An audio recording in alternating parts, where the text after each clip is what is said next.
From Hollywood, it's time now for...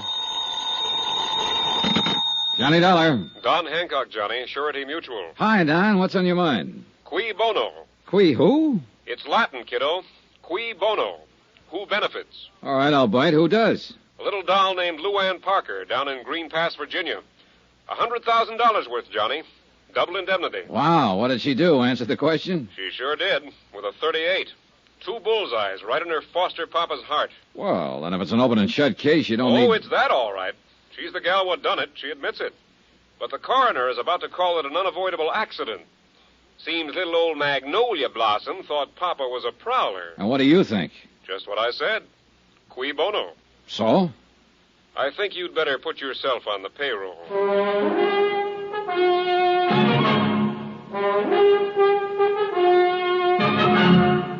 Tonight and every weekday night, Bob Bailey in the transcribed adventures of the man with the action-packed expense account, America's fabulous freelance insurance investigator. Yours truly, Johnny Dollar.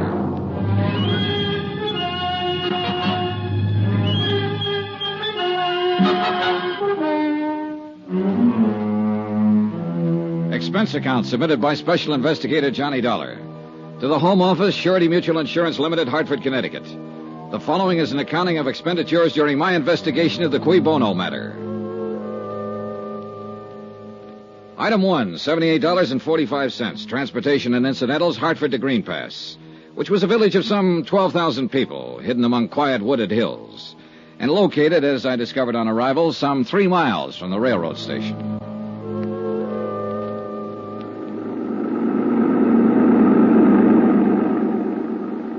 Nice weather we're having. Yeah, it's fine. You from New York? Well, near there, Hartford. Bet you ain't been having weather like this up there. No, it's been pretty cold. You say your name was Dollar? Yeah, Johnny Dollar. I'm Jake Deagley. You here on business? That's right. Well, I wouldn't count on finding much here. Green Pass is what you might call a one-horse town. 1 hotel, 1 bank, 1 taxi, that's me, 1 newspaper. And 1 county attorney. Yep, just 1... Oh, and you've heard about our tragedy, about Dan Parker getting shot. Yeah, that's why I'm here.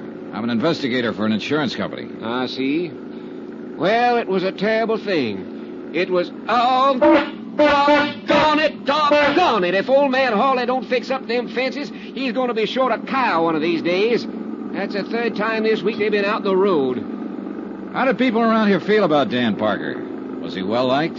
Well, he'd been reelected for 5 straight terms. No personal enemies? Not a one. There ain't a man in Green Pass that... Hey, what difference does it make whether he was well-liked? You know how he was killed, don't you? Yeah, I understand he was shot accidentally by his stepdaughter. That's right. And what difference does it make whether he had any enemies? Well, none, probably. But when an insurance company holds a policy as large as the one they carried on Dan Parker, they want to know the full circumstances surrounding the death. Well, there ain't no mystery about it, Mr. Dollar. That poor girl took him for a burglar and shot him, that's all. And it mighty near broke her up. Say, what about her, Jake? Is she well-liked? Well, let me put it this way. I'm 52 years old. I got a grandson, 17. And we're both in love with Luann Parker. I see. And there's 5,000 other males in Green Pass that feel the same way.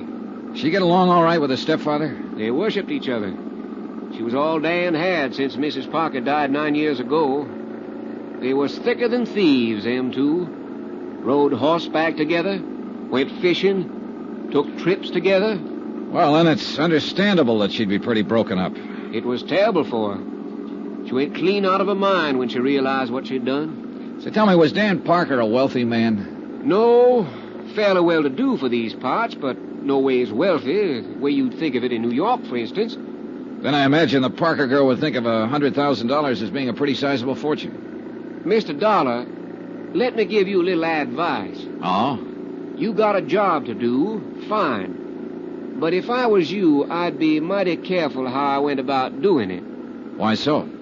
Well, people up here in the hills are kind of standoffish at best. And if you go around hitting what you seem to be hitting at, you're going to get yourself a mess of trouble. I don't deal in hints, Jake. All I'm trying to do is dig up all the information possible. Let the company know exactly what happened. That sounds fair enough, Mr. Dollar. But you take my advice. Dig easy.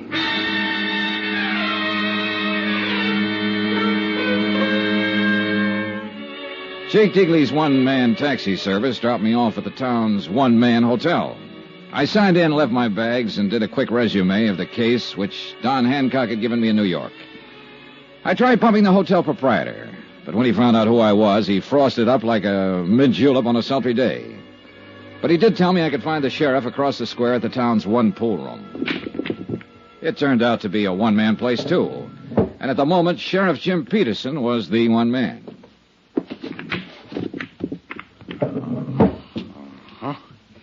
Well, glad to know you, Mr. Dollar. Just a second now. Watch me get that there 3-ball down there.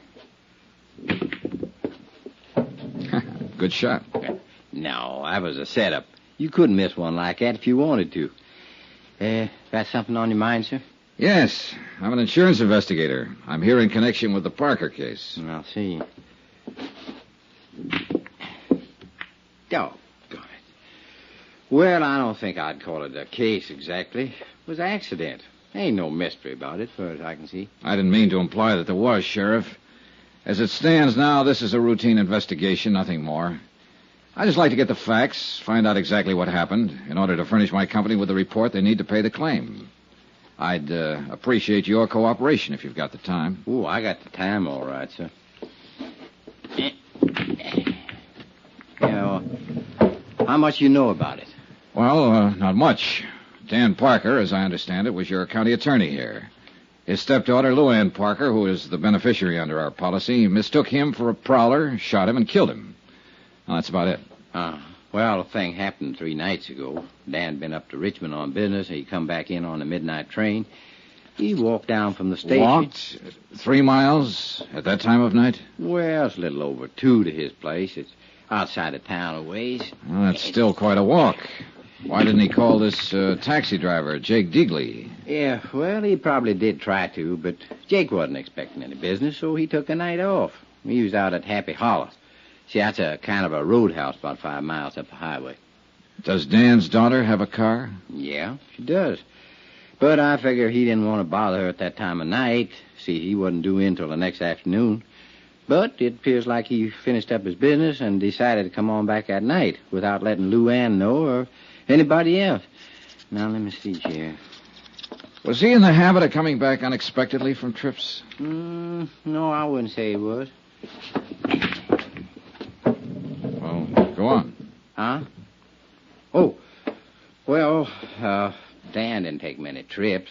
And when he did, he most always made arrangements with Jake or Luann to meet him at the station. I see.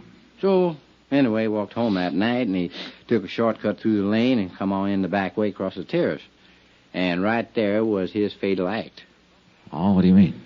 He bumped against the lawn chair. And the sound woke up Luann. Then she heard him fumbling with the lock of the back door and heard him come on in the house. She took a .38 pistol from a drawer of her night table and went to the head of the stairs. When she heard him start up, she fired twice and killed him. Mm-hmm.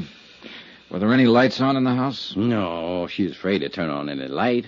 And I reckon Dan was trying to keep from waking her up. 2 shots, 2 bullets in the heart, firing down a stairway in pitch darkness. That's pretty good shooting, Sheriff. Oh, well, she can outshoot me, Mr. Dollar. And I'm known as one of the best in these here parts. Who taught her? Well, Dan taught her himself. He figured a girl ought to be able to protect herself. So tell me something, Sheriff. Did she have any reason to think it might be a prowler? Have you had any trouble of that kind around town? Oh, 3 weeks ago, there was a house broke into over on the south side, and twice since then, Dan called me in the night to come out and take a look around his place. Oh, why? Well, seems Luann thought she heard somebody trying to break in. And did you find anybody? Nope. Was Luann alone in the house the night of the shooting? Well, Mary Jackson was there. Who, Well, she's been housekeeper for the Parkers for the last 15 years. Uh-huh. What's her version? Same as I told you. She heard the shots, saw the lights in the hall come on, and heard Luann scream, "Father." How did the girl and her father get along? Well, couldn't have been any closer. She pretty broke up about it. You talked to her yet, Mr. Dollar? No, not yet. No, I didn't think so. What's that supposed to mean? Well, I mean, if you had, you wouldn't be asking a lot of these questions. Or at least you wouldn't be asking them in the way that you are. What way, Sheriff? Well, like you figured the Parker girl was actually guilty of something. Well, she did pull the trigger, didn't she? And with sufficient reason. She was nervous. She'd heard prowlers around before, or at least thought she did, which adds up to the same thing. She thought she heard somebody break in. She knew she couldn't count on Mary for any help. She had a gun, knew how to use it, so she got up her courage and done a natural and normal thing. She used it. And she'll regret her mistake the rest of her life. Yeah, that's the way the picture seems to work out. At the moment, at least. You got any reason to doubt it? I get paid to doubt things, Sheriff, until I satisfy myself that there's no reason to doubt them. And that's all I'm trying to do. It's all the insurance company expects me to do. I'm not out to pin anything on this girl or to get out of paying her claim, provided it's legitimate. It is. Well, then she's got nothing to worry about. If the thing happened as you just told me it did, then I have as much sympathy for her as you do. It'll be a pretty rough memory to live with. I just want to be sure, that's all. All right, Miss Dollar. You look around. You talk to people. Ask any questions you're a mind to, but you're going to come out right back where you started at. You're probably right. Dan and me'd been friends for years. Good friends. Now, if I thought there was the slightest doubt about this, I would be the first one to kick up a fuss and go after the truth. Even if the evidence pointed toward Luann Parker? No matter where it pointed to. Well, now, look, I want to talk to the housekeeper and to Miss Parker herself, and I'd like to attend the coroner's inquest if you don't mind. No, I don't mind, but you're a little late. Huh? It was held this morning. What was the verdict? Death by misadventure, unavoidable accident, with no recommendation for prosecution. I see. Would it be possible for me to see a copy of the transcript? It would. I'll ring the coroner and tell him to expect you. But let me give you a little piece of advice, Mr. Dollar. All right. Folks in these here parts love that girl. So when you start walking around asking questions, walk easy.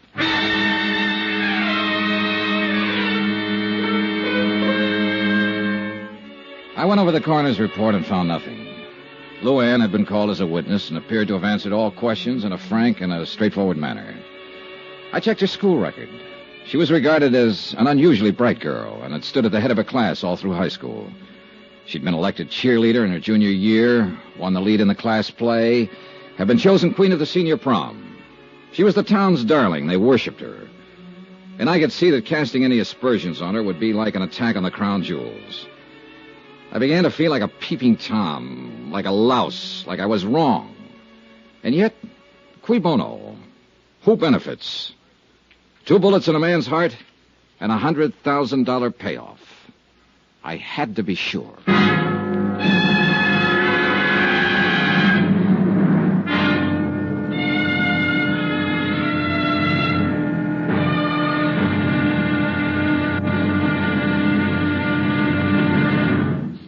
Now, here's our star to tell you about tomorrow's intriguing episode of this week's story. Tomorrow, beauty is as beauty does, and an idol is found to be made of flesh and blood. Join us, won't you? Yours truly, Johnny Dollar. Yours truly, Johnny Dollar, starring Bob Bailey, is transcribed in Hollywood. Written by Les Crutchfield, it is produced and directed by Jack Johnstone. Be sure to join us tomorrow night, same time and station, for the next exciting episode of Yours truly, Johnny Dollar. Roy Rowan speaking.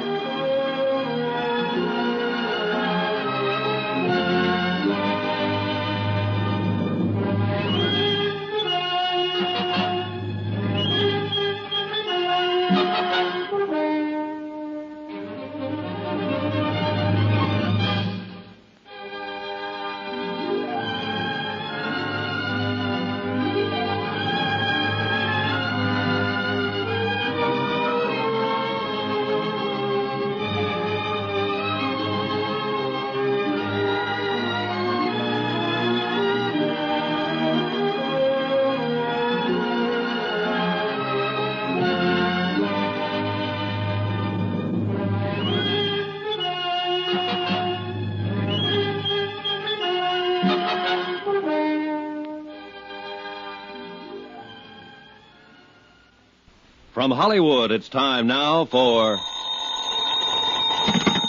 Johnny Dollar. Tom Bates, Mr. Dollar. Tom... I'm acting county attorney since Dan Parker's death. Oh, yes. I was looking for you earlier. So Sheriff Peterson said. What was it you wanted to see me about? Didn't Peterson tell you why I'm in town? Yes, of course. You're an insurance investigator. You're here in connection with Parker's accident. Accident, did you say? I thought the sheriff straightened you out on that. He tried his best. Well, I'm afraid I can't tell you any more. Mr. Bates, are you in your office at the moment? Yes, I am. Stay there, then. I'll be right over.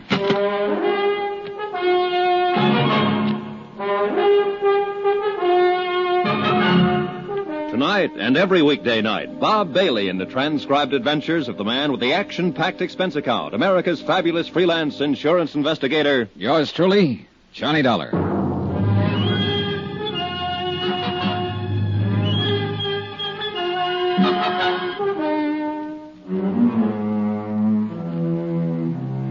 From Special Investigator Johnny Dollar, location Green Pass, Virginia, to the Home Office, Surety Mutual Insurance Limited, Hartford, Connecticut. Assignment, the Bono matter. Expense account continued. Item 4, 5 cents for a copy of the Green Pass Weekly Sentinel. I glanced through it as I walked across the square from the hotel to the courthouse. The big news, of course, was the tragic death of longtime county attorney Dan Parker. And 2 columns of the editorial page were devoted to eulogy and sympathy for the dead man's adopted daughter, Luann, who had mistaken her father for a prowler and shot him to death with his own gun. But neither the editorial nor the front page mentioned the fact that Luann, because of her mistake, stood to collect $100,000 worth of insurance.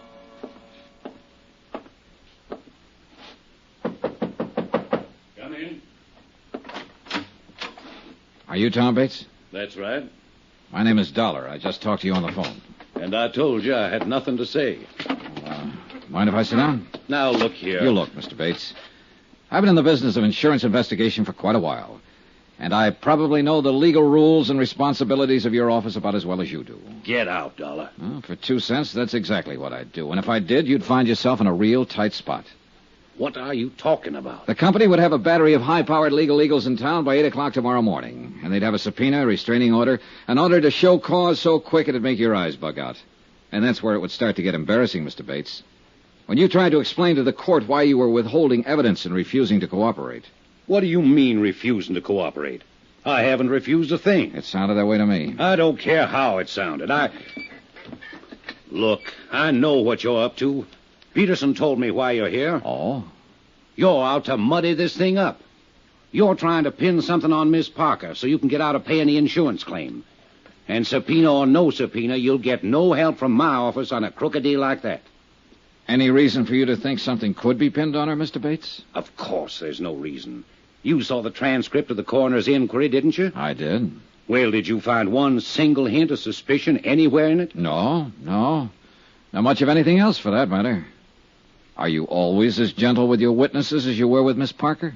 The girl was half out of her mind with grief, on the verge of a breakdown. We got the facts. What more do you want? Maybe we should have thrown her in jail, beat her up with a rubber hose, starved her till she thought of something to confess. Is that the way you'd have done it? Oh, relax, Mr. Bates. You're not in a courtroom. No, and by heaven, I'm not going to be. Not on this case. Because there's no reason. How long have you been in love with the Parker girl? Ever since I... What difference that make? It might help to account for your attitude about this. What is it you're thinking? That I'm helping her get away with something? Covering something up for her? Or that all of us are, maybe? Everybody at the inquest? Well, it wouldn't surprise me too much, the way this whole town gets up on its high horse the minute you ask a simple question about the girl. Well, what do you expect when you go around insinuating Insinuating nothing, Mr. Bates. I haven't accused Miss Parker of a thing. I have no reason to. And regardless of what you think or Sheriff Peterson thinks, I didn't come here to frame her, to pin something on her. I want just one thing. The complete detailed story of Dan Parker's death, and I'm going to get it one way or another. Well, nobody's trying to prevent you. I'm glad to hear it. Then how about some cooperation? What do you want to know? How long have you been Mr. Parker's assistant? Almost 3 years. And now you automatically become county attorney, is that it? Yes, until the next general election. Do you intend to run for the office at that time? Possibly. I don't see... How did you and Parker get along? Fine. Why? Well, did he approve of your interest in his daughter? Well, he certainly preferred me to... Well, anybody else in the running? Who else is in the running? Nobody, actually. Are you engaged to her? Not officially. She doesn't think she's quite ready to settle down. Uh-huh. But if she had been ready, you think Mr. Parker would have welcomed you as a son-in-law, huh? I think so. I didn't kill him, Mr. Dollar. Ever have any arguments with him? No. None of any importance. Who were his enemies, Mr. Bates? He didn't have any. A county attorney without a single enemy? That's a little remarkable, don't you think? That was the type of man he was. He'd usually let sleeping dogs lie. Easy going. Too much so, maybe. That was half the... Half the reason the two of you argued? Is that what you started to say? There were times when he should have gotten tough, or at least let me do it. Well, you'll have your chance now. And I'm going to take advantage of it. In one case, at least. Oh, what case is that? The Happy Hollow Roadhouse. That place should have been closed 2 years ago. But Mr. Parker wouldn't hear of it. And the sheriff wouldn't touch it without Parker's okay. Who runs it? A dirty little... His name's Sammy Drake. A cheap 30-cent crook. Why should the place be closed, Mr. Bates? Because it's a menace to the community. Drake's got everything going out there, wide open. He ought to be run out of town. And before the month's up, he will be. Was Drake a friend of Mr. Parker's? Hardly. Is Miss Parker acquainted with him?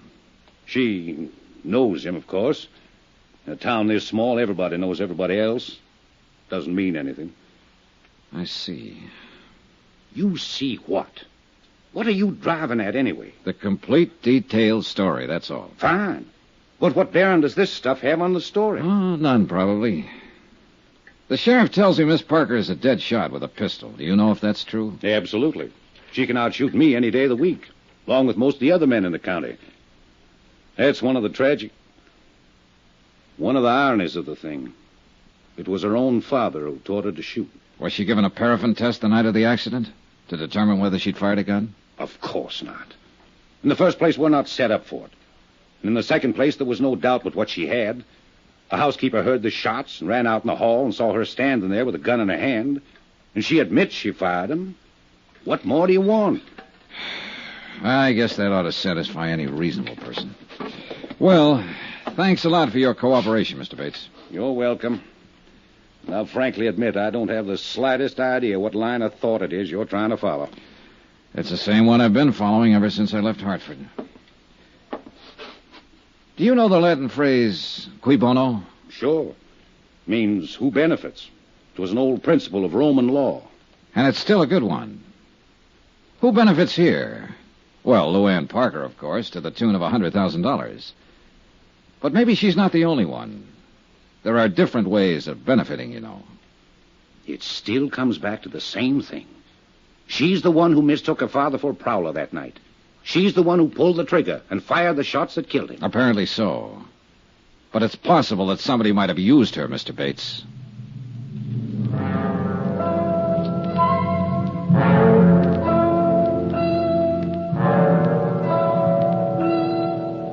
Expense account item 5, $6 even. Flat rate payment to Jake Deagley for a couple of hours' use of his battered old taxi.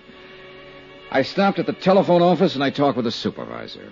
I talked with the editor of the local paper and with a waitress who'd gone to school with Luann Parker, with a boy on a service station who'd dated her in high school. And all of their remarks fit the same picture. A sweet, fresh, all-American girl with an adored father who'd showered her with gifts and attention. And now her own personal tragedy was the town's public one, and they all wept for her. Not a fact out of line. So finally I decided I'd filled in the background enough for the moment, and it was high time I met the little princess face to face.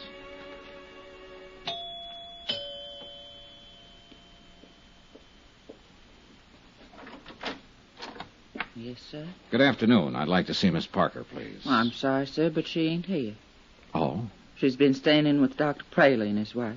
Seems like she just couldn't face this place after what happened here. Are you the housekeeper, Mary Jackson? That's right, sir. Well, I'd like to talk to you too, Mary, if you don't mind.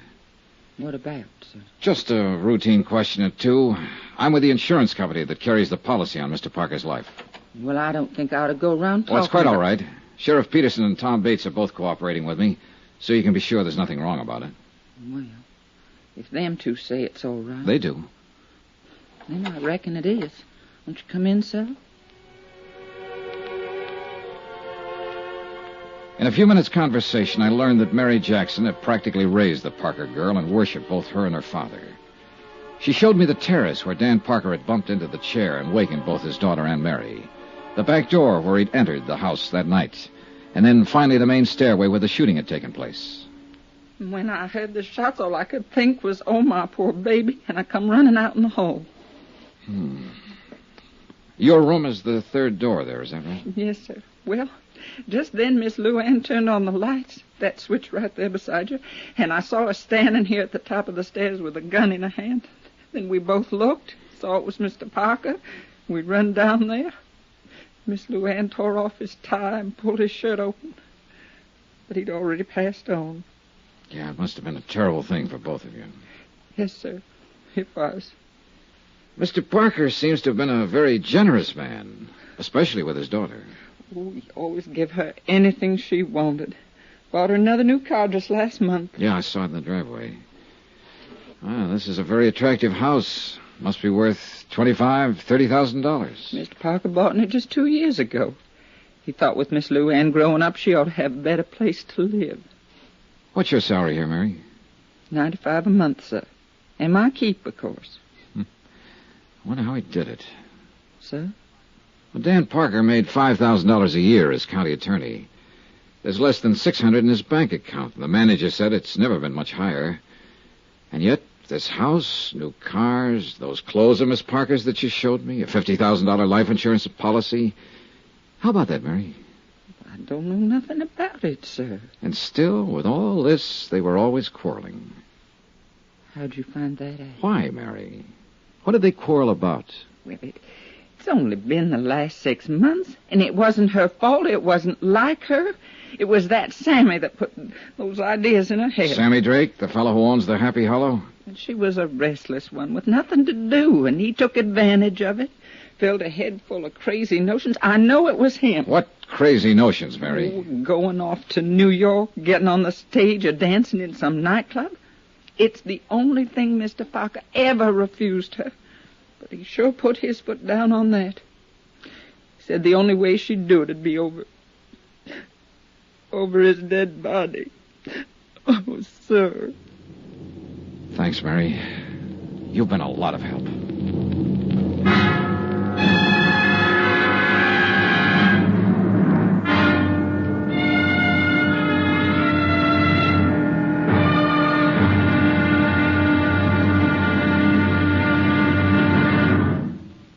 Now, here's our star to tell you about tomorrow's intriguing episode of this week's story. Tomorrow, the net tightens. A rat runs for cover. Then the whole thing blows wide open. Join us, won't you? Yours truly, Johnny Dollar.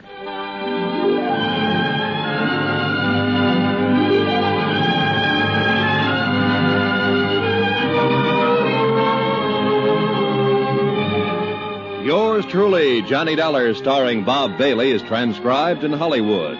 Written by Les Crutchfield, it is produced and directed by Jack Johnstone. Be sure to join us tomorrow night, same time and station, for the next exciting episode of Yours truly, Johnny Dollar. Roy Rowan speaking.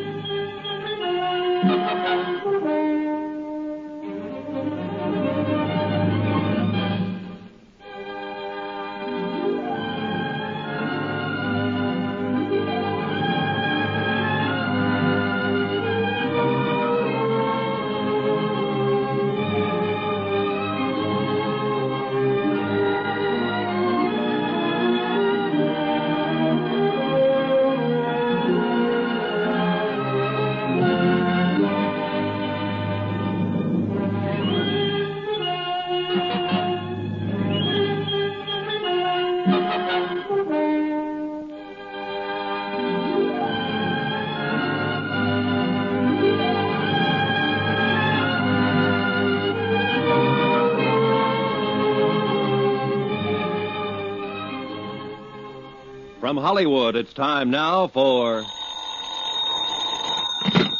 Johnny Dollar. This is Tom Bates. Oh, how are you? Dr. Praley just called me, Mr. Dollar. He says you've been threatening him. Oh, I wouldn't call it a threat, Mr. Bates. I simply told him that if he won't let me question Miss Parker, then I'll have to get a court order to do it anyway. Well, as acting county attorney here, I think I could block that order, Mr. Dollar. Maybe. but I doubt if it would be a very smart move. Now, you look here. She's in no shape to answer questions. She's under doctor's care. It's been 5 days now since the shooting. She's still very upset, nervous. She might say things that could be misconstrued, that she didn't mean. Oh, what things? How would I know? I just thought you might. Since you've already questioned her once, right after she killed her father. Wasn't she upset then? Did she say anything you misconstrued? I'm warning you, Dollar. And I'm warning you. I'm going to talk to that girl one way or another.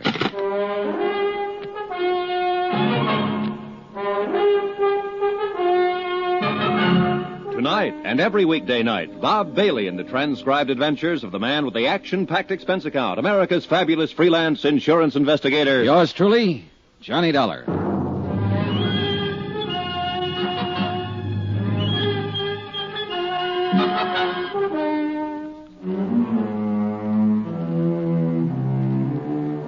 From Special Investigator Johnny Dollar, location Green Pass, Virginia, to the Home Office, Surety Mutual Insurance Limited, Hartford, Connecticut.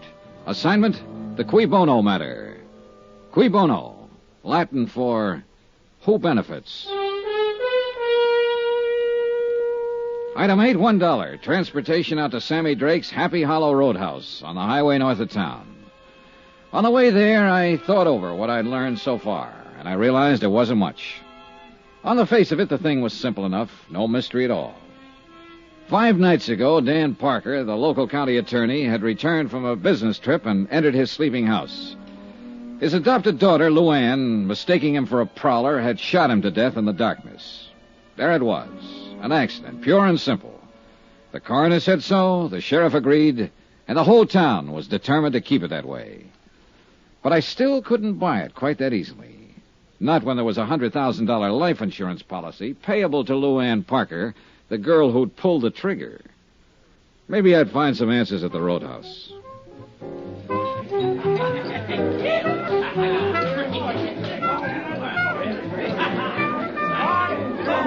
The Happy Hollow was like 1,000 other places of its kind. A neon-lighted barn set 50 yards off the road. Inside, a jukebox, a raucous bar, and a scattering of tables around a splintery dance floor. Saturday nights, a 4-piece band. Probably a game or two going on in the back room, and whatever else the local sports might demand. It was early yet, and the joint hadn't started to jump. What's the word, Mac? Save your money and buy booze. Yeah, man. Out of town, huh? Depends on which town. Any town but this one, man. Here it's for the birds. Oh, I don't know. Looks to me like you got a good setup here. I'm eating. But it ain't easy, man. It's rough. Oh, it'll be rougher, Sammy, with a new county attorney. What's the pitch, Mitch? That's your name, isn't it? Sammy Drake? That's a crime, maybe? Oh, it might be. I don't know yet. You with the feds? No. Syndicate man? No, I'm an insurance investigator. Insurance? You mean protection? Not the kind you're talking about, Sammy. I'm here in connection with Dan Parker's death. You mean you're legit? That's right. Well, tie me up and nail me off. I thought you were somebody putting a bite on me. I am. Yeah? Yeah. I got some questions, Sammy, and I want some answers. About that Parker rubber? Right. Well, you're out of luck, Chuck. I don't know nothing from nothing about nothing. See what I mean? I got reason to think different. How so? Somebody been passing the word? Maybe. 2 get you 5. It was that Bates character. Am I in? I couldn't say. Sure it was. The new county attorney. He's got a big deal now. And he'd give his left eyeball to put the finger on me. Why so? Why's he got it in for you, Sammy? Because he thinks his doll has been... You mean the Parker girl? I forget. You want to do it the hard way, Sammy. No speak English. I can get Tom Bates to issue a warrant, you know. He'd love to have that chance. So you can either talk to me here and now, or you can talk to him and the sheriff in the basement of the courthouse. Rough and tough, huh? If that's what it takes, yes. Come on back to the office. All right. What'd you say your name was, Buzz? I didn't. It's Dollar, Johnny Dollar. Dollar, huh? Yeah, rhymes with collar. I always like to be wise to who's putting the slug on me. Come on in. Thanks. How about a drink? No, not now, thanks. Well, I guess I'll have a short one for my health. You hungry? Like a steak? Later, maybe. They're the most. This is a crummy joint, strictly for the sticks, but the food's good. Well, here's a go. Yeah. Maybe you think I'm trying to stall. I know you are, Sammy. No, not really. Not now, anyway. Because when I stop and think about it, I can't see where I got anything to worry about. You see what I mean? You haven't, unless you had something to do with Dan Parker's death. Now, let's relax, Max. The way I get the word, nobody had anything to do with it except that doll. Could be. Could be nothing. Did she blast him or didn't she? Apparently she did. Thought he was a burglar. That's a rich one. And she's halfway right at that. Meaning? Look, Dollar, I'm on a level with you. If you got any idea that I wanted Dan Parker knocked off, you're way out there. You want to know why? I can probably guess. I'll tell you why. He was my fix in this town. 3 years I've had this place open, and I've never been touched. So why would I want to put myself out of business? Oh. How much was the payoff? $1.50 a month. Maybe you figured you could make a better deal with somebody else. Yeah? Who? Not with that stuffed shirt Bates. He's just been itching to get at me. But Parker kept a lid on him. How about the sheriff? Who knows? I'm going to give him a pitch, of course. It's my only chance now to stay in business. But I don't know if he'll play. See what I mean? All right, Sammy. Let's go back to the question I asked you outside there. Why does Bates have it in for you?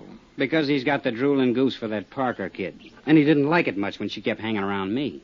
How'd you feel about it? You want the truth? I didn't like it much either. Why not? She was too wired up and spoiled. Used to getting her own way. Oh, this town's treated her like a queen or something. She figured she could do as she pleased. Well, that don't go in a joint like this. What do you mean? Well, these lads come in here, get a few shots under their belt. Dame like that starts to mean trouble. I didn't want her hanging around. I had a good thing going here, and I wasn't about to get it lost up. But it was no use. I couldn't keep her out. What did her father think about it? He didn't like the idea, but he couldn't do much about it. She got her own way with him, the same as with everybody else. Except when she wanted to go to New York. Well, nobody can win them all. I understand you put that idea in her head, Sammy. Then you better take a different understanding. Yeah? Yeah. She was bugged up on that idea before I ever met her. That's why she started coming in here. She wanted me to put her hep on how it was in the big, wild city. She wanted to know how to get in. What was the names of all the spots, including the rough ones? How the rackets worked. How would I know how the rackets work? I didn't say a word, Sammy. You know something? In some ways, that kid's as smart as a mink. But underneath, she's a regular hick, just like the rest of them around here. She thinks that stuff is glamour, the big time, hot stuff. And she was busting her braces to get at it. Even this place, this crummy clip joint. To her, it was wicked and exciting. Oh, man, how square can you get? I suppose you tried to talk her out of going to New York. Do I look crazy or something? I was all for it, anywhere. As long as it got her off my neck. Oh, a beautiful girl like Lou Ann Parker on your neck, and you were trying to shake her off? Oh, Sammy, I'm losing you. Oh, look, Dollar, when it comes to dames, I've got as fast an eye as the next guy, but with that chick, man, I unpack my toothbrush and I stay home. Why? Why? She's got this whole town fooled. Everybody but me. A sweet little thing in ruffled rompers, bucking for a halo. Well, I got news for you, brother. She ain't. And you're the only one who really knows her. Is that what you're claiming, Sammy? Sure. It's a big laugh. But that kid's smart. And inside, she's colder than a fish. I'm a fairly tough baby, Dollar, but I'll tell you something straight. I'm scared of that girl. Expense account item 9, $6.90. Steak and incidentals at the Happy Hollow Roadhouse. And Sammy Drake was right. The steak was good. Item 10, $1.75. Transportation out to the Green Pass Railroad Depot, 3 miles east of town. I tried to see that night station agent earlier in the day, but he was sleeping then. But it was nearly midnight now, and I figured he'd be on duty. He was. Good evening, sir. Hold it, son. Got a message come in here. Yes, sirree. Old number 8's going to be right on time. I'm glad to hear it. I want to... Hold it, son. Got to answer it, you know. Mighty important business getting these here trains through. Yes, I imagine it is. Hold it! Yes, sir. Right on time. Be here in about 2 minutes now. Well, son, what's on your mind? I wondered if you were on duty the night Dan Parker got back in from Richmond. The night he was killed. Oh, yes, indeedy. You must be that fella Sheriff Jim Peterson was telling me about. That fella from the insurance company. Yes, that's right. Well, then I guess it's all right to talk to you. At leastwise, that's what Jim said. Nice of him. It's a mighty terrible thing. A downright tragedy for that poor motherless girl. Making a mistake like that, shooting her own father. Yeah, rough deal. Did you notice Mr. Parker when he got off the train that night? Well, of course I did. I always notice anybody getting off. It's part of my job, son. Yeah, well, It was right about this same time of night. He come in on number 8, the same one that's due in now. Did you talk with him? Of course I talked with him. I know Dan Parker since we was both pups. he said, "Hi, Willie." I said, "Fine." And he said, "How's the family?" And I said, "Fine." And he said, "Well, we talked. We had to talk more, too, but there's some fellow with him." Oh, well, I didn't know that. I reckon it was just some passenger he struck up the time of day with. Dan was all... There. You hear that, son? She's a-coming across the Briar Creek Bridge right now, right on time, Well, too. look, what happened to this stranger? Did he and Dan Parker leave the station together? Oh, no. No, they just talked while the engine was taking on water. The fella got back on the train before it pulled out. He's just going through. Did you hear what they were talking about? No, can't say that it did, son. Most likely didn't amount to nothing, though. No, I suppose not. By golly, I did hear one thing. Oh, what? Just when the train was starting up, the fella leaned out and yelled, "Thanks a lot, I'll be seeing you." Dan just grinned, waved back, and went on down the platform to the telephone booth. You don't know what he meant by that remark. Oh, nothing, more than likely. Just one of them things you say, you know. But that's life for you, because he won't be seeing him after all. See, she's coming around the bend there, son. I gotta get the mail sack out. You got any more questions, you're gonna have to ask him on a run. The mail's got to get through. Oh, I wouldn't think of stopping it. Hey, look, you said Dan Parker made a call from that telephone booth over there. You know who he talked to? Nobody, son. What do you mean? Why, he come back and said get a busy signal. I guess he'd have to walk home. And that's what he done. That was his mistake.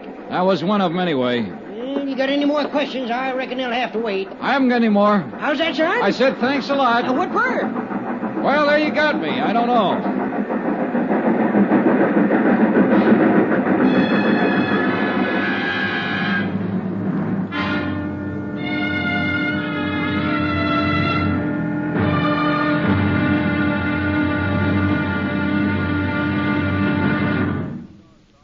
Now, here's our star to tell you about tomorrow's intriguing episode of this week's story. Tomorrow, a tense interview, a subtle attack by a shrewd and dangerous opponent, and complete surrender. Join us, won't you? Yours truly, Johnny Dollar.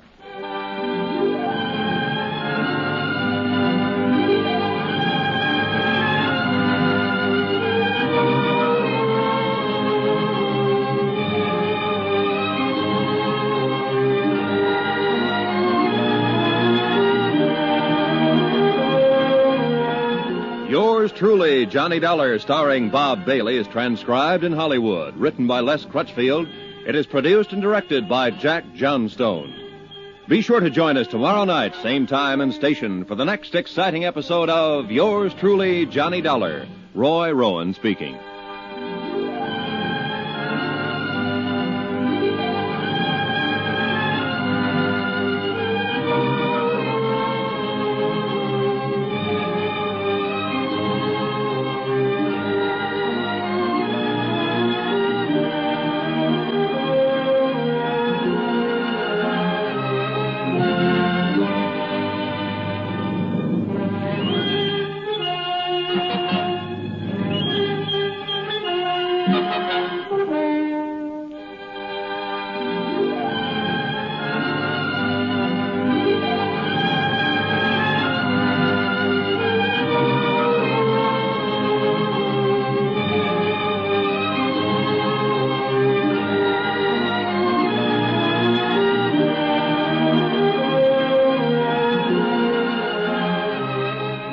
Hollywood, it's time now for...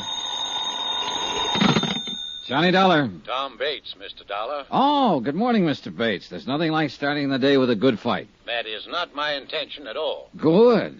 I was beginning to think you went around in a permanent state of belligerency. Only when I see a so-called insurance investigator out to frame an innocent girl. Anybody I know? Look, Dollar, will you be available at 2 this afternoon to interview Miss Parker? I've been available for 2 days. She's the one who hasn't been. She was in no condition to see anyone. However, Dr. Praley is releasing her in an hour, and she's going on home. All right. Tell her I'll see her at 2. It won't be necessary to tell her. You'll go out there with me, and you'll talk to her in my presence. Like that, huh? You can take it or leave it. Oh, I'll take it, Mr. Bates. And you know something? I think I'll still be able to tag her.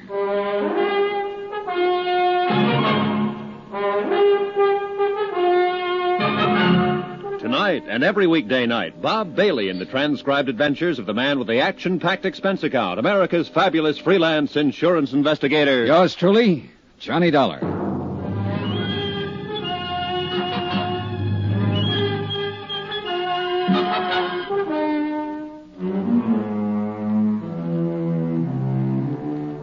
From Special Investigator Johnny Dollar, location Green Pass, Virginia, to the Home Office, Surety Mutual Insurance Limited, Hartford, Connecticut. Assignment, the Bono matter. Expense account continued. Item 12, $1.80 for a late and leisurely breakfast in the hotel coffee shop. Leisurely because I had nothing to do but kill time. I'd covered every possible lead I could think of, and the result, 0.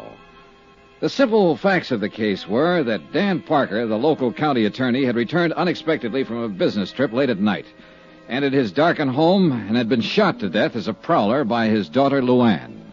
Coroner's verdict, accidental death. Amount of insurance, $100,000. Beneficiary, Luann Parker. Why don't you give up, Dollar? Admit you're wrong. Wrong about what? About thinking you've got a chance of beating Miss Parker out of her insurance money? Oh, so that's what I'm trying to do, huh? That's what your company pays you for, isn't it? To find some angle, some technicality that they can use to break the claim? No, they pay me for the unpleasantness of having to put up with bull-headed acting county attorneys, Mr. Bates. Sure. You'd a lot rather question that girl without me being around. Bates, I'd rather do anything without you being around. Well, the feeling is mutual.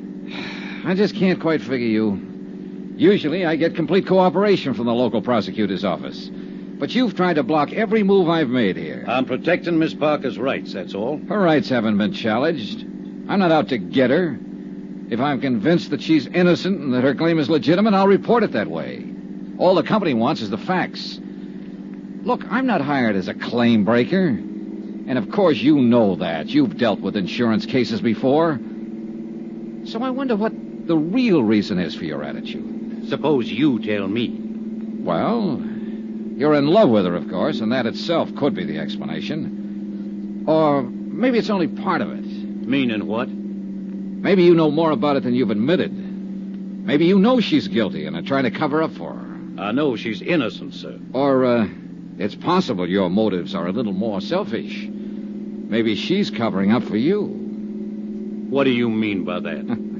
It's that old Latin phrase, cui bono, who benefits? Who gains through Parker's death? His daughter does. Of course, she gets the insurance. But so do you, Bates. In what way? Well, you got Parker's job, didn't you? And along with it, the chance to run Sammy Drake out of town without Parker stopping you. And in the long run, if Luann marries you, you'll get a good part of the insurance. Are you accusing me of murder? No, just speculating. But it's an interesting possibility. Don't you think so?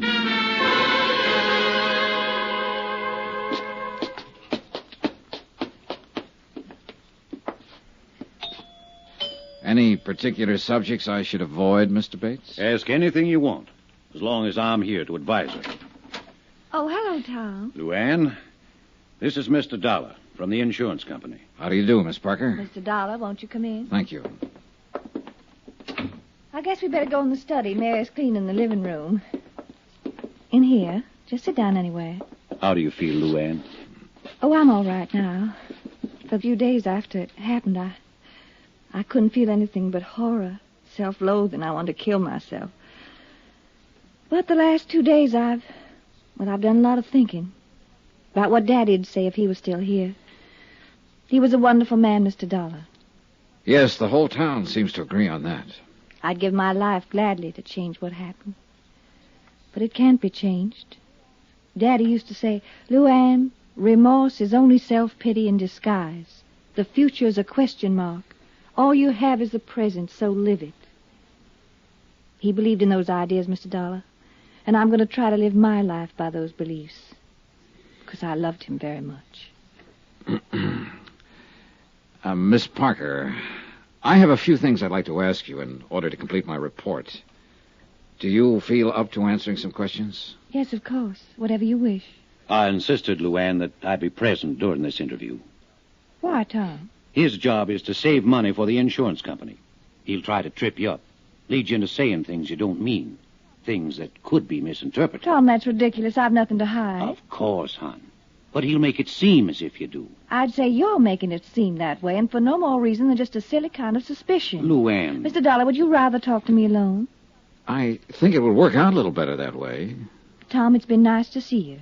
I'm not leaving. Yes, you are leaving. Right now. Honey, you don't... I said now.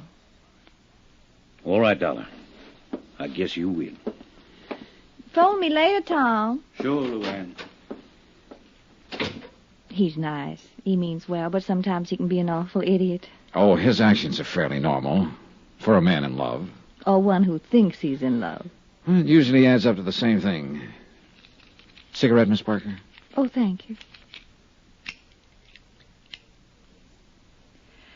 Well, what is it you'd like to know, Mr. Dollar? First, let me tell you a few things. I've talked to quite a number of people during the last 2 days. They all worship you. In fact, only one person in the whole town said anything against you. And he's a man whose word on anything would be a little questionable. Sammy Drake, I suppose. Yes. Well, I don't know what he said, but I imagine he thought he was being honest. You see, Sammy's never understood me at all, and I guess I have given him a kind of a bad time. How do you mean? By pretending to take him seriously. Most people seem to think of me as a child, Mr. Dollar, but actually in my attitudes and awareness, I'm quite a lot older than my age. Of course. And I saw right through Sammy the first time I met him. He's just a silly little would-be tough, but he likes to think of himself as a smooth, wicked mobster type. So I pretended to go along with it, even put on an act of my own in return. And what do you think happened? You had another Tom Bates situation on your hands. Sure. Sammy took me seriously. Well, I didn't want any part of that, so of course I ran for cover. And he has never forgiven me. Well, I guess you can stand having one detractor, Miss Parker. You got a big team on your side. I like people. I guess that's why they usually like me. I've had a wonderful life, Mr. Dollar. And I'm very grateful, especially to Daddy. He did everything possible to make me happy. I think if I'd asked for the moon, he'd have tried to get it for me. There was one thing, though, that I understand you disagreed on. You mean my wanting to go to New York? That's right. I guess the only arguments we ever had was over that. If I'd only known how short a time he was going to be with me, well, it didn't matter that much. I felt I was right, that the only reason he was against the idea is because he still thought of me as a child. Parents usually do that. I know. And it just didn't matter enough to hurt him when he had so little time. But you can't go back. I wonder if you would try to go back for just a moment, Miss Parker, and tell me in your own words just what did happen that night. Well, Daddy had gone to Richmond on business. None of us expected him back that night. All right, go on. Well, Mary, she's our housekeeper. She went to bed early. I read till about 11, and then I went to bed. And shortly after midnight, something woke me, a noise down on the terrace. I looked down from my window, and I saw sort of a dark shape slip across the terrace toward the back of the house. I was scared stiff.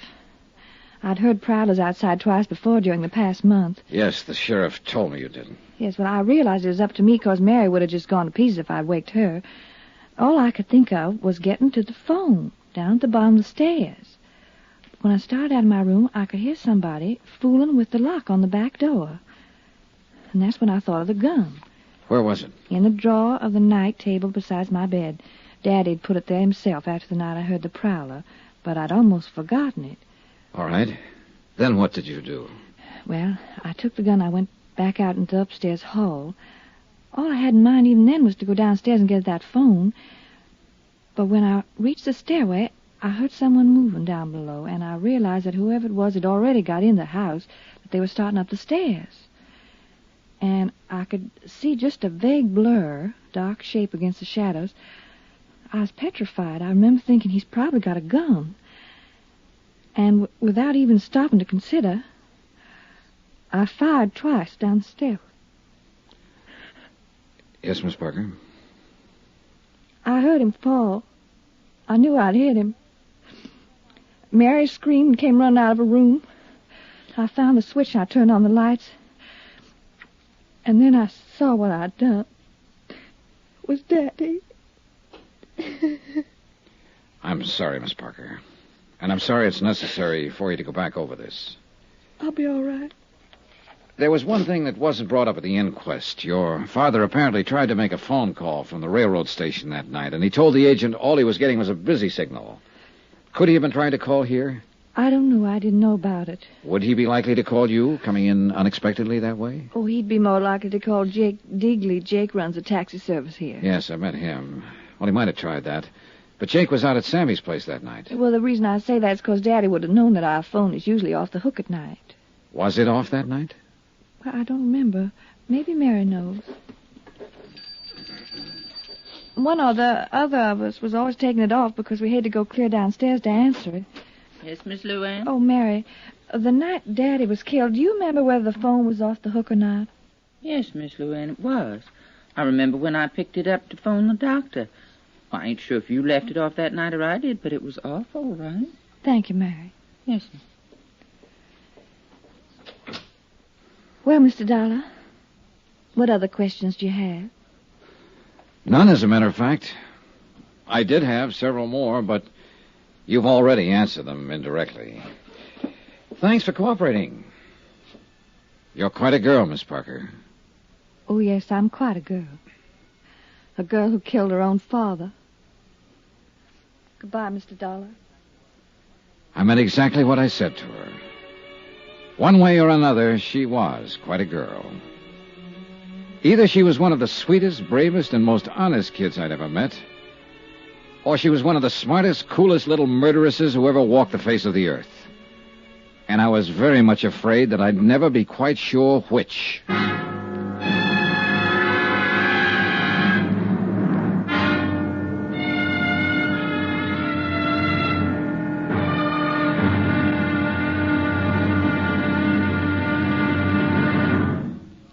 Now, here's our star to tell you about the final intriguing episode of this week's story. Tomorrow, one slip of fate, then the avalanche. And a wind-up that'll raise the hair on the back of your neck. Join us, won't you? Yours truly, Johnny Dollar.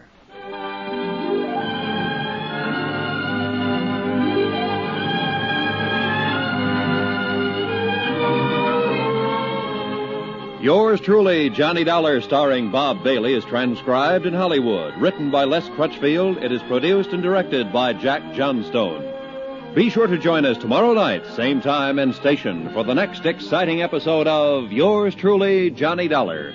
Roy Rowan speaking.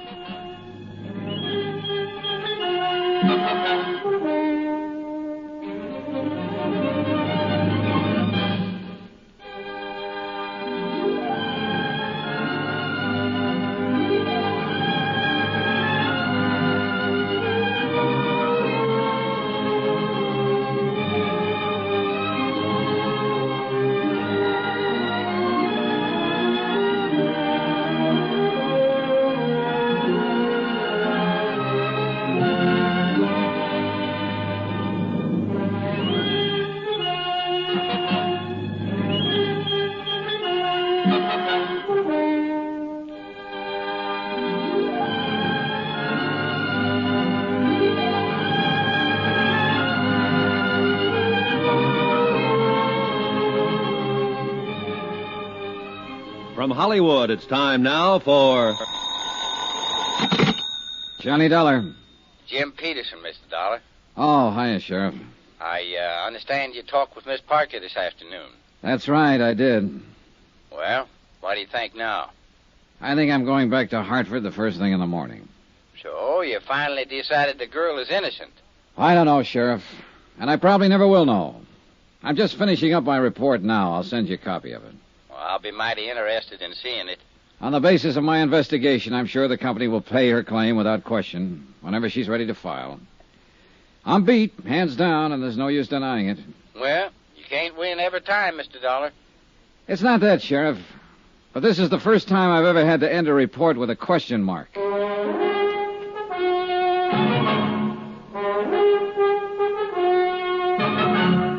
Tonight and every weekday night, Bob Bailey in the transcribed adventures of the man with the action-packed expense account, America's fabulous freelance insurance investigator. Yours truly, Johnny Dollar.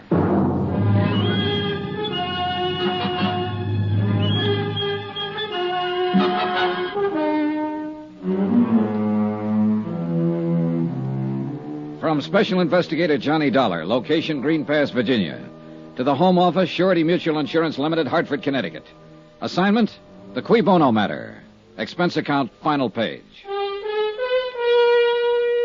Item 14, 50 cents. Notary fee on a 20-page report. A report that covered everything and told nothing. But it was the best I could do. I had no more leads, no new ideas. The bare facts of the case still stood. Dan Parker had returned unexpectedly from a trip, entered his darkened home late at night, and had been shot to death as a prowler by his daughter Luann. Amount of insurance, $100,000. Beneficiary, Luann. I checked through a half a dozen theories and been forced to throw out every one of them. And the whole case finally came down to just one simple question. When Luann pulled that trigger and fired down the dark stairway, did she or did she not know that she was shooting at her father? I couldn't answer it, and I didn't believe anyone else would ever be able to.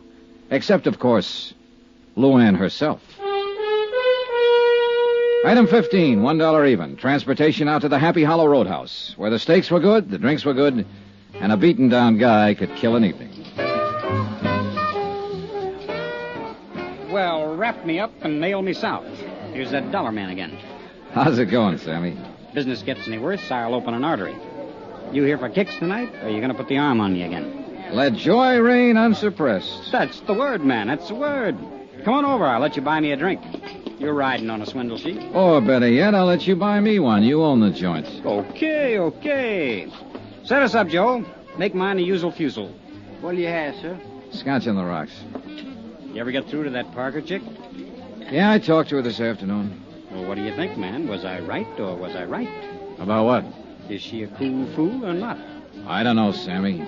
She's a tough one to figure. She's just a tough one, period. Well, here's to the housekeeper's daughter. Yep. Ooh. This stuff is murder. I don't know why the customers stand for it. So what comes next, Tex? I'm going back to Hartford in the morning. And little Cookie gets her payoff. 100 G's. Man, it's really going for broke. If she is on the level, it's not enough to pay for the way she'll probably feel for the rest of her life. Feel? That one? I'm telling you, man, I know that little fluff. She's got a heart about as big and warm as the olive in a martini. You could be right. I know I'm right. She's took you, man. She's took you good. Bang, bang, and the little lady wins a prize. Maybe so. A big, fat 100 G's. And bad old Papa in the cold, cold ground. Man, she was really shooting for new shoes that night. Well, if she was, she's got 'em, Sammy. There's nothing more I can do about it. So that's life. What is it? You win a little, lose a little, and taxes take the rest. Why, Parker's got it made, man. Safe and cozy in his little box. No more worries. Oh, sure. But we can't all be lucky. Sometimes Well. Brace yourself, Sammy. It looks like you're raided. What? Oh, it's the sheriff. Right on time. On time? Relax, Max. He's just come to tell the tale and do the deal. Protection? Well, sure. Same setup I had with Parker. And the sheriff says he'll keep Bully Boy Bates in line.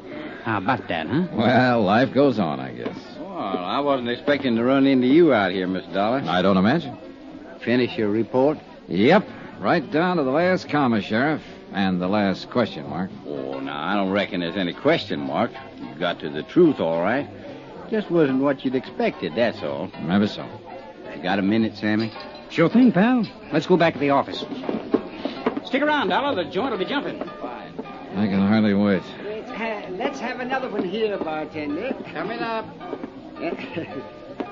Sir, would you do me the honor of having a little drink with me? Well, thanks. I'm having one with you. I've already got it. Well, so you have. Well, another little one never hurts, though. Later, maybe. Thanks, anyway. Any time, friend.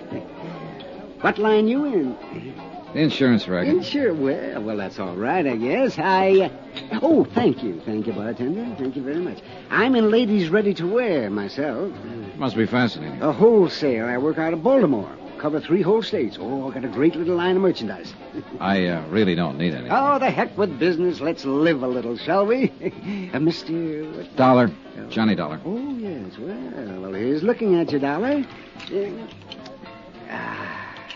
You know, I always believe in living while I can. Because you never know. Now, that's a very profound thought. No, sir, you just never do. Because it can happen to anybody. Just like it did to a fellow I met last week. Man right here in this town, too. A fellow named Parker. Parker? That's right. He was a fine chap. I met him on the train coming out from Richmond. And I was on my way to Roanoke. Oh, we were laughing and we were joking and everything.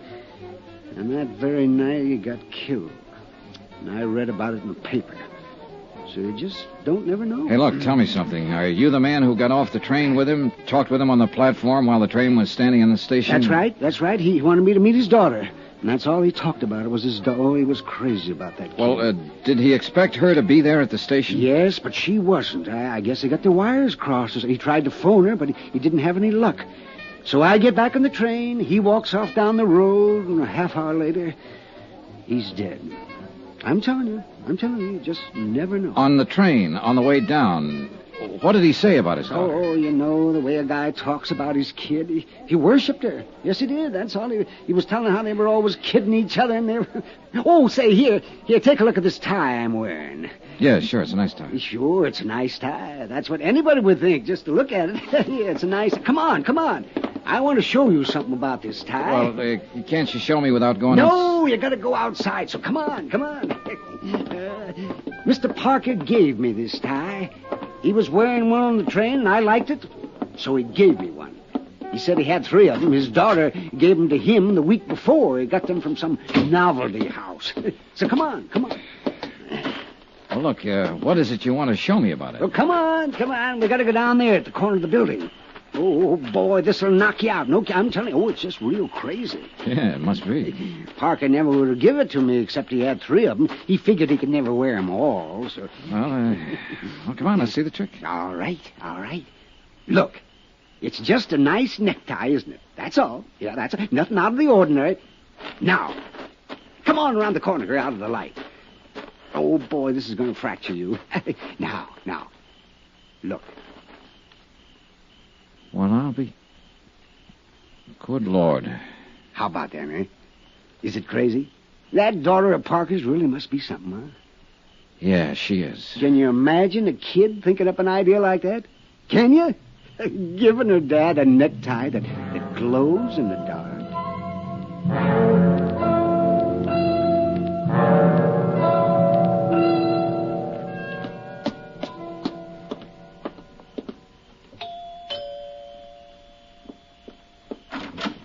Good evening, Miss Parker. Well, Mr. Dollar, what are you doing out here this time of night? Mind if I come in? Please do. Thanks. Oh, I brought your gun back. The sheriff was finished with it. I never want to see it again. And how you feel? I'll put it here on the table.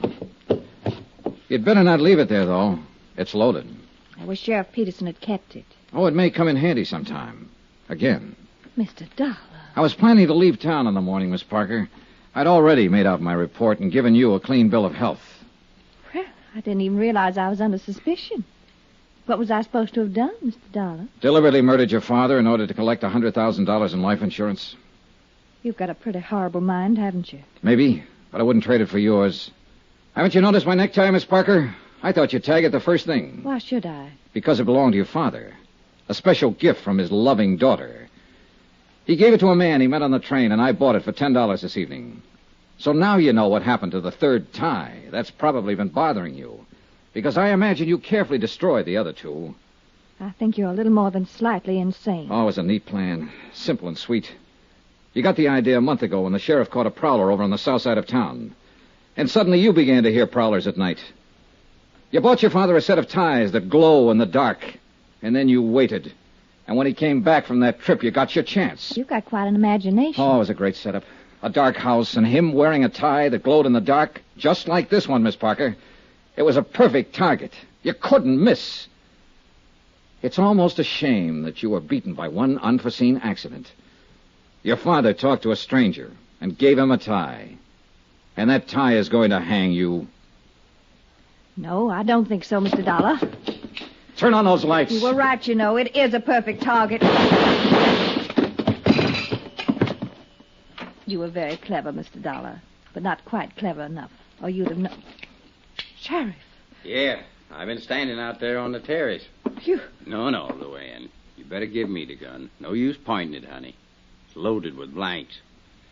You all right, Miss Dollar? Yeah, I'm all right, Sheriff. A little sick, that's all.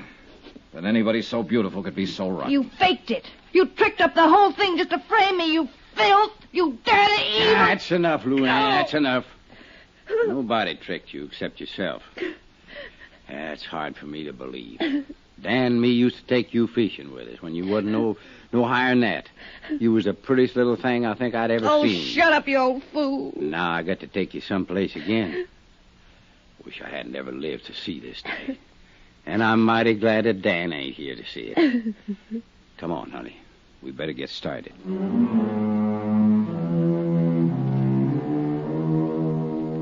Expense account item 16, $148.30. Hotel and incidentals in Green Pass and transportation back to Hartford. Expense account total, $382.65. End of account, end of report. Remarks. When you gave me this assignment, Don, you asked a question, a phrase in Latin. Cui bono? Who benefits? So here's your answer. Nobody. Yours truly, Johnny Dollar.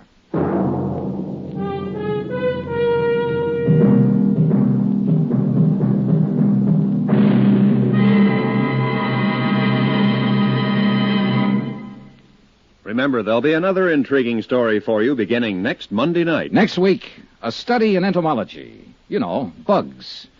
And this one's the deadly variety. A firebug. Join us, won't you?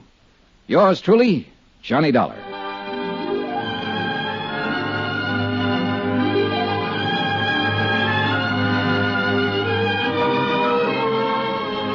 Yours truly, Johnny Dollar, starring Bob Bailey, is transcribed in Hollywood. Written by Les Crutchfield, it is produced and directed by Jack Johnstone. Heard in this week's cast were D.J. Thompson, Mary Jane Croft, Forrest Lewis, Byron Kane, Russell Thorson, Sam Edwards, Dal McKennon, and Howard McNear. Musical supervision by Amerigo Marino. Be sure to join us on Monday night, same time and station, for another exciting story of yours truly, Johnny Dollar. This is Roy Rowan speaking.